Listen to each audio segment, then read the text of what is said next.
بسم الله الرحمن الرحيم نحمده ونصلي ونسلم على رسوله الكريم أما بعد قال النبي صلى الله عليه وسلم لا تزال طائفة من أمتي يقاتلون على الحق ظاهرين إلى يوم القيامة قال فينزل عيسى ابن مريم فيقول أميرهم تعال وصلي قال لا إن بعضكم على بعض أمراء تكريمة الله هذه الأمة أو كما قال عليه الصلاة والسلام۔ حضور نبی کریم صلی اللہ علیہ وسلم نے ارشاد فرمایا کہ میری امت کا ایک گروہ یا ایک طبقہ حق پر قتال کرتا رہے گا اور قیامت تک وہ غالب رہے گا، ظاہر رہے گا، یہاں تک کہ حضرت سیدنا عیسیٰ ابن مریم علیہ السلام دنیا میں نزول فرمائیں گے، تشریف لائیں گے۔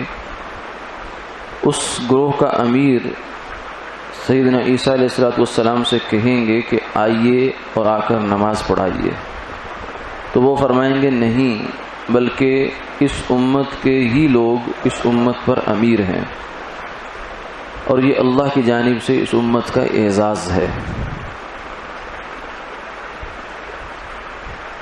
سرکار دو عالم صلی اللہ علیہ وسلم نے امت کو قیامت کی بہت سی علامات بیان فرمائی ہیں۔ ان علامات کو علماء نے 3 حصوں میں تقسیم کیا ہے۔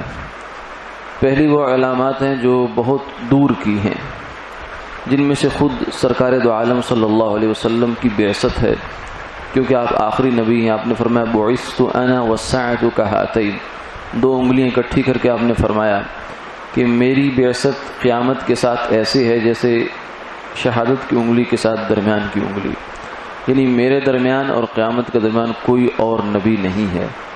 پھر اور کچھ اس طرح کی علامات آپ نے بیان فرمائی، اور کچھ علامات وہ ہیں جو قیامت کے قریب جا کر لیکن کچھ فاصلے پر ظاہر ہوں گی، جیسے امت میں گناہوں کا ظاہر ہو جانا، اور زکوٰۃ کو بوجھ سمجھنا، والدین کی نافرمانی، گھر گھر میں گانے باجے کی آوازیں، اور اس طرح کی جو ہے وہ علامات۔ اور کچھ علامات وہ ہیں جو بالکل قیامت کے قریب جا کر ظاہر ہوں گی۔ ان میں سے ایک علامت اس حدیث پاک میں بھی آپ نے بیان فرمائی ہے، اور وہ علامتیں ہیں سیدنا امام مہدی اور حضرت عیسیٰ علیہ السلام کا دنیا میں تشریف لانا۔ عیسیٰ علیہ السلام اللہ کے پیغمبر ہیں۔ تقریباً 30-33 سال کی عمر میں یہودیوں نے ان کو گرفتار کرنا چاہا، قتل کرنا چاہا، لیکن اللہ تعالیٰ نے ان کو بحفاظت جسم سمیت آسمان دنیا پر اٹھا لیا، اور وہاں اب وہ حیات ہیں۔ قرب قیامت میں وہ تشریف لائیں گے۔ اس حدیث مبارکہ میں انہی کا تذکرہ ہے۔ فرمایا کہ میری امت میں جہاد جاری رہے گا، اور ایک گروہ اللہ کے راستے میں قتال کرتا رہے گا، حتیٰ کہ ان کا ایک امیر ہوگا۔ یہ امیر دوسری حدیثوں میں آتا ہے کہ یہ امام مہدی ہوں گے، اور ادھر دجال بھی ظاہر ہو چکا ہوگا۔ ادھر عیسیٰ علیہ السلام دمشق کی جامع مسجد کے منارے پر 2 فرشتوں کے کندھوں پر ہاتھ رکھ کے تشریف لائیں گے، اور عصر کی نماز کا وقت ہو چکا ہوگا۔ جب آپ آئیں گے تو امام مصلی پر آگے بڑھ چکا ہوگا، لیکن پھر حضرت عیسیٰ علیہ السلام جب تشریف لے آئیں گے تو وہ ان کو آگے کرنا چاہیں گے کہ آپ نماز پڑھائیں، لیکن وہ فرمائیں گے نہیں، ان بعض هذه الامه امراء، اس امت کے لوگ ہی اس امت پر امیر ہیں۔ گویا کہ یہ اس امت کی بھی فضیلت ہے، تکریمۃ اللہ هذه الامه، اس امت کا اعزاز ہے کہ اس آپ نہ صرف یہ، جیسے ہم کہتے ہیں نا کہ آپ صلی اللہ علیہ وسلم امام الانبیاء ہیں، کہ آپ نے معراج کی رات میں انبیاء علیہ السلام کی امامت کروائی، تو اس امت کو بھی اللہ نے یہ اعزاز بخشا ہے کہ نہ صرف یہ کہ آپ امام الانبیاء ہیں، بلکہ اس امت کے ایک امتی کے پیچھے اللہ کے ایک جلیل القدر پیغمبر نماز پڑھیں گے۔ حضرت عیسیٰ علیہ السلام پیچھے کھڑے ہوں گے، امام مہدی آگے کھڑے ہوں گے، اور ایک نماز ان کی اقتداء میں وہ پڑھیں گے. اس کے بعد پھر جو امارت ہے وہ سیدنا عیسیٰ علیہ السلام کے پاس آ جائے گی، اور وہ شریعت محمدی علی صاحبہ الف الف تحیہ کے مطابق فیصلے فرمائیں گے. یہ بالکل قرب قیامت میں جا کر ہوگا. پھر کفر کا دنیا سے خاتمہ ہو جائے گا، دجال ختم ہو جائے گا.